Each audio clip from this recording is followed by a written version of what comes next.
Assalamualaikum warahmatullahi wabarakatuh. Kembali lagi di YouTube channel saya, Fitri Humayroh. Nah, di video kali ini kita akan membahas mengenai unsur intrinsik pada sebuah puisi. Nah, sebelum kita memasuki unsur-unsur tersebut, kita harus mengetahui dulu apa pengertian dari puisi itu sendiri. Seperti yang telah saya jelaskan pada video lalu, puisi merupakan bentuk pendeskripsian dan penggambaran terhadap suatu fenomena, dan kata-kata yang diekspresikan cenderung lebih ke arah kata-kata yang tidak langsung atau implisit, atau biasa kita sebut tersirat. Nah, ini bertujuan agar puisi bisa diinterpretasikan secara universal dan bebas oleh pembaca atau penikmat puisi. Oke, selanjutnya ialah unsur-unsur puisi. Unsur-unsur puisi ini terbagi menjadi dua, ada unsur intrinsik dan ekstrinsik. Pada video kali ini kita akan bahas mengenai unsur intrinsik puisi. Nah, unsur intrinsik puisi ialah unsur-unsur puisi yang membangun puisi dari dalam sebuah karya sastra atau tulisan, yang mana merupakan faktor pembentuk suatu karya menjadi satu keutuhan.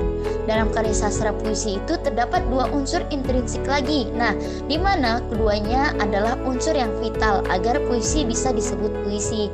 Nah, dari unsur dua ini ialah ada unsur fisik dan unsur batin. Yang pertama, unsur fisik. Unsur fisik atau standpointnya berarti merujuk pada pembentukan puisi yang dilihat dari segi strukturnya. Nah, ada diksi.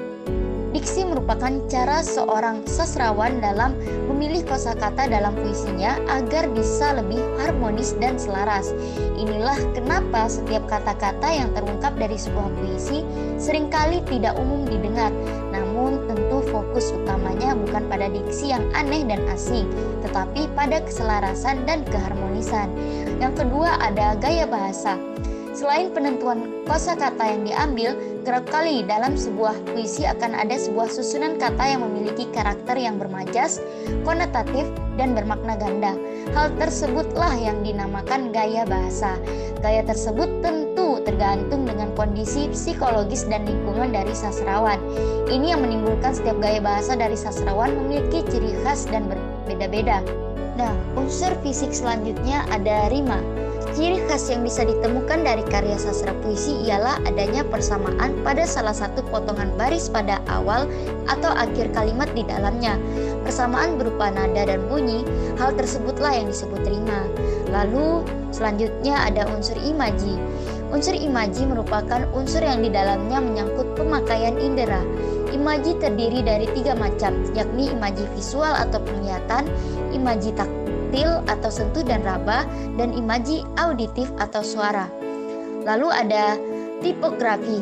Nah, pada unsur fisik ini bukan hanya berkutat pada kata, tapi juga pada bentuknya. Bentuk keseluruhan puisi disebut tipografi. Cakupan tipografi terdiri dari frase kata, bunyi, bait, larik, dan kalimat. Nah, maksud bentuk di sini adalah apakah puisi diawali dengan huruf kapital atau tidak, panjang kalimat pada suatu bait, penggunaan tanda baca atau sebagian baitnya menjorok ke dalam, dan sebagainya. Nah, fungsi dari adanya tipografi ini ialah agar bentuk fisik puisi bisa memiliki output berupa suasana, rasa, dan isi yang luas, sehingga dalam pembacaan dan penikmatan puisi bisa menjadi lebih mudah. Selanjutnya, unsur fisik pada puisi ialah kata konkret. Kata konkret dalam unsur intrinsik puisi adalah kata yang berperan agar imaji bisa terlaksana. Karena kata konkret memiliki sifat imajinatif yang mengakibatkan timbulnya imaji. Kata konkret ini biasanya berupa kata kiasan, simbol, atau lambang. Selain unsur fisik, terdapat pula unsur batin pada unsur intrinsik sebuah puisi. Nah, unsur batin ini adalah unsur yang terdiri dari emosi dan masalah yang dituangkan pada sebuah karya. Nah, batin sering disebut sebagai unsur esensial atau juga bisa disebut hakikat dari isi puisi itu sendiri. Terdapat bagian-bagian dari unsur batin. Yang pertama, tema. Nah, maksud dari pengertian tema dalam puisi adalah ide utama atau dasar cerita yang dipresentasikan dalam sebuah karya sastra. Dalam hal ini adalah karya sastra puisi. Tema yang dipresentasikan bisa diungkapkan secara eksplisit maupun implisit. Ini tergantung dari penulisnya itu sendiri. Contoh tema yang sering digunakan sastrawan dalam puisi adalah tema percintaan, kesedihan, patah hati, politik, kritik sosial, dan lingkungan. Lalu ada amanat. Amanat berarti kandungan pesan yang ada dalam karya puisi.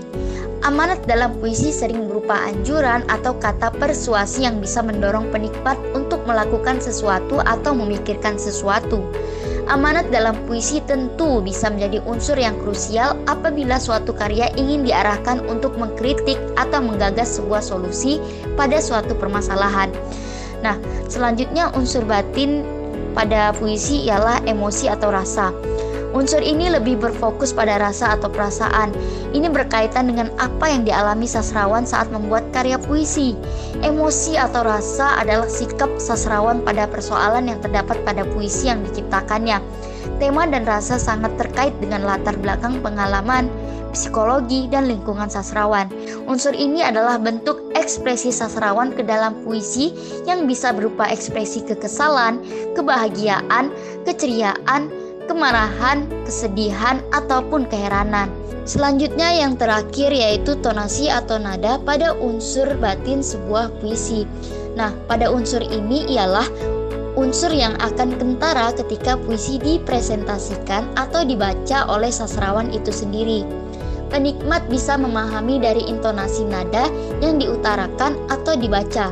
Ini tentu sangat berhubungan dengan sikap, bentuk ekspresi, dan cara sastrawan ketika pembacaan karyanya dilakukan.